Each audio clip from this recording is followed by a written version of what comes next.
अस्सलाम students, electric मैं आपका टीचर मोहम्मद इसाक आपसे गुफ्तगू कर रहा हूँ और मैं आपको ये ELT 243 इलेक्ट्रिकल मशीन सब्जेक्ट पढ़ाऊँगा, जिसमें थ्योरी के 64 आवर्स हैं और प्रैक्टिकल के 96 आवर्स हैं। और इसमें इसको पढ़ाने के बाद हम आपको इस काबिल बना देंगे कि आप DC मशीन और AC मशीन को की कंस्ट्रक्शन जान सकेंगे, उसके कनेक्शन जान सकेंगे, उनके अंदर फॉल्ट जो अगर आता है कोई भी वो आप उसको रिपेयर कर सकते हैं। और साथ साथ AC जनरेटर और DC जनरेटर के मतलब भी आपको पढ़ाएंगे और उसको भी उसके लिए भी आप इस काबिल हो जाएंगे कि DC जनरेटर और AC जनरेटर के अंदर जो भी फॉल्ट वगैरह आते हैं और या वो काम कैसे करते हैं और उनके काम का असूल क्या है वो भी आप सब कुछ जान जाएंगे। और इसके साथ अल्टरनेटर भी आपको पढ़ा दिया जाएगा जो हम इस्तेमाल करते हैं गाड़ी वगैरह में।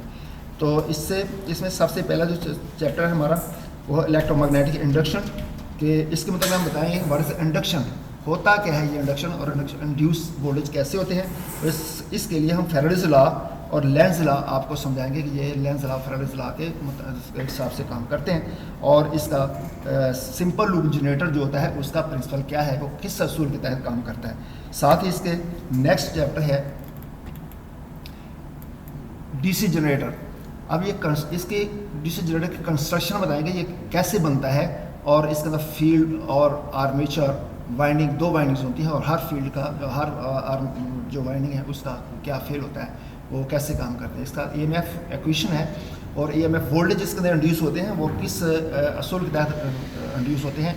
इसके लिए एक इक्वेशन है जिसको हम हल करेंगे और साथ प्रूफ भी करेंगे और साथ साथ बताएंगे कि ये वोल्टेज कैसे इंड्यूस के अंदर होते हैं। उसमें साथ से इसकी सिंपल कैलकुलेशन है और जो इसके प्रॉब्लम्स वगैरह होंगे EMF इक्वेशन के हिसाब से हम उसको कैलकुलेट करेंगे और साथ ये भी बताएंगे कि ऐसे वोल्टेज कितनी इंडक्शन हो और वोल्टेज के हिसाब से कितने इंड्यूस होते हैं।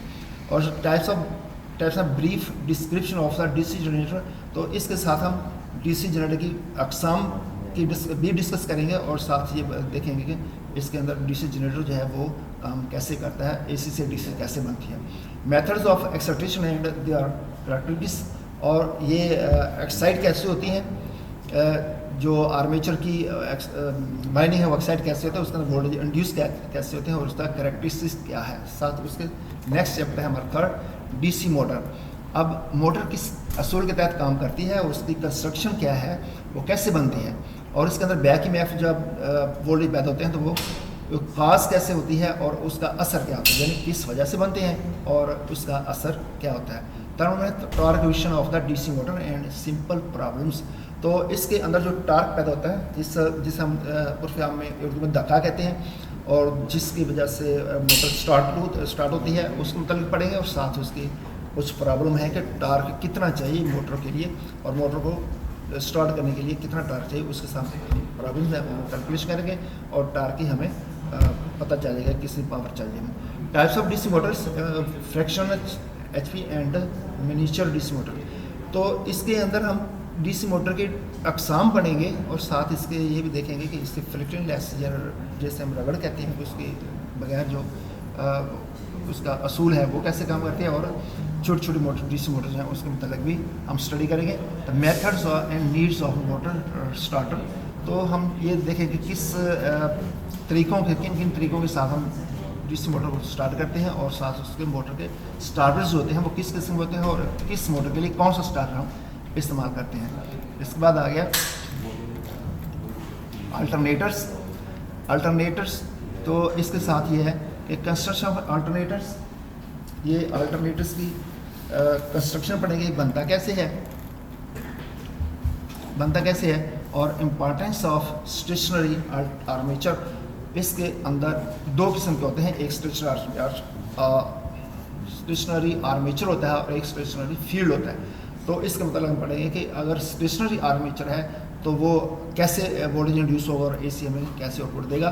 कंपेरिजन ऑफ इधर DC जनरेटर, तो DC जनरेटर के साथ इसका हम कंपेयर करेंगे कि DC जनरेटर और इसका असूल काम करने का एक है या इसके डिफरेंट है दोनों के। मेथड्स ऑफ फील्ड एक्साइटेशन, और इसकी फील्ड जो है उसको हम कैसे एक्साइट करते हैं और उसकी एक्साइटेशन का सबब क्या बनता है और कैसे उसके अंदर वोल्टेज इंड्यूस होते हैं।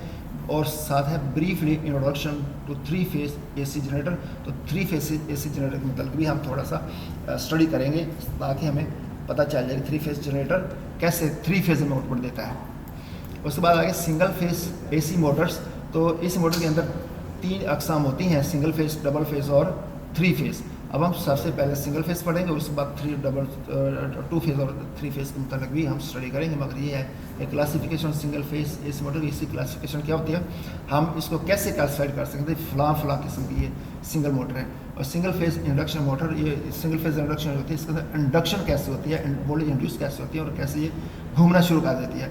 डबल फील्ड और रिवॉल्विंग कंसेप्ट, और इसके साथ डबल फील्ड जो होती है वो रिवॉल्विंग कंसेप्ट उसका कैसे होता है, तो कैसे मूव करना शुरू करते हैं उसका कंसेप्ट हम पढ़ेंगे कि कैसे ये शुरू कर देती है अपना रिवॉल्व करना, चक्कर लगाना कैसे शुरू होता है। Split phase and capacitor start run induction motor. एक स्प्लिट फेज और जो कैपेसिटर के साथ मोटर शुरू होती है और उसके अंदर वोल्टेज इंड्यूस होते हैं, वो भी हम पढ़ेंगे कि कैसे कैपेसिटर क्यों ज़रूरी है और मोटर को स्टार्ट करने के कैपेसिटर क्यों ज़रूरी है, वोल्टेज उसके साथ कैसे इंड्यूस होते हैं, और साथ साथ ये भी पढ़ेंगे कि ये लोड कितना ले लेती है। शेडेड पोल मोटर, और इसके साथ साथ हम शेडेड पोल मोटर जो है उसके साथ वो रोटर होता है उसको हम स्टडी करेंगे, और शेडेड पोल क्या होती है और किस किस्म की होती है। नेक्स्ट है 3 phase motor, 3 phase AC Motors.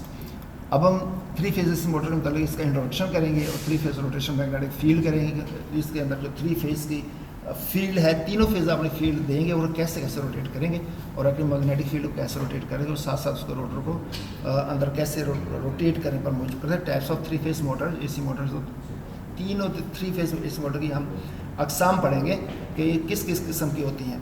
तो इसके आगे हम जब मज़ीद डिस्कस करेंगे फिर हम उसके अंदर सारी ये डिटेल पढ़ेंगे कि स्टार और डेल्टा वगैरह क्या होती हैं। Working principle of induction Motors, तो इंडक्शन मोटर की जो काम करने का असूल है वो क्या होता है वो हम पढ़ेंगे कि वोल्टेज इंड्यूस होते हैं और रोटर घूमना शुरू कर देते हैं, तो वो किस असूल के तहत काम करता है। तो ये भी हम इसके साथ है। Types of 3 phase induction motors और methods of starting and speed control of the 3 phase induction motor. तो साथ साथ में ये पढ़ेंगे कि इसकी स्पीड को कैसे कंट्रोल किया जाता है और 3 फेज की जो मोटर है 3 फेज मोटर है इसकी स्पीड को कैसे कंट्रोल किया जाता है, ये भी हम उसको पढ़ेंगे। स्टार्टिंग कैसे होती है उसकी फील्ड के साथ या करंट के साथ या वोल्टेज के साथ उसको हम कैसे स्पीड को कंट्रोल करते हैं। Line diagram of the induction motor starters and connections, इसके अंदर हम स्टार्टर के कनेक्शन पढ़ेंगे। स्टार्टर के किस किस्म के होते हैं, कितने किस्म के होते हैं, उनका कनेक्शन कैसे करते हैं और वो किस किस इस्तेमाल मकसद के लिए इस्तेमाल होते हैं। Typical use of the 3 phase induction Motors, तो इंडक्शन मोटर को हम कहाँ कहाँ अप्लाई कर सकते हैं, कहाँ इस्तेमाल करते हैं, किसके लिए इस्तेमाल करते हैं, कितने लोड के लिए इस्तेमाल होते हैं, ये हम इसके अंदर सारा कुछ पढ़ेंगे। नेक्स्ट आ गया सातवां chapter special Motors, stepper Motors, servo Motors, linear Motors. तो स्टेपर मोटर्स हैं, इसके मतलब पढ़ेंगे ये कहाँ इस्तेमाल होती है, काम कैसे करती है और इसका काम का असूल क्या है। सर्वो मोटर है, ये कहाँ इस्तेमाल होती है और ये काम कैसे करती है। सारी लीनियर मोटर्स होती हैं, जो लीनियर मोटर है वो कहाँ इस्तेमाल करते हैं और किस जॉब के लिए इस्तेमाल करते हैं, ये सारा कुछ हम इसके अंदर स्टडी करेंगे। तो ये है हमारी सारा कोर्स आउटलाइन। इसके मतलब ये सारे जितना मैंने आपको बताया है ये हम सब स्टडी करेंगे और हम आपको इस काबिल बना देंगे कि इंशाल्लाह आप ये सारे जितने भी हमने डॉक्यूमेंट्स पढ़े हैं सब के ऊपर काम कर सकते हैं।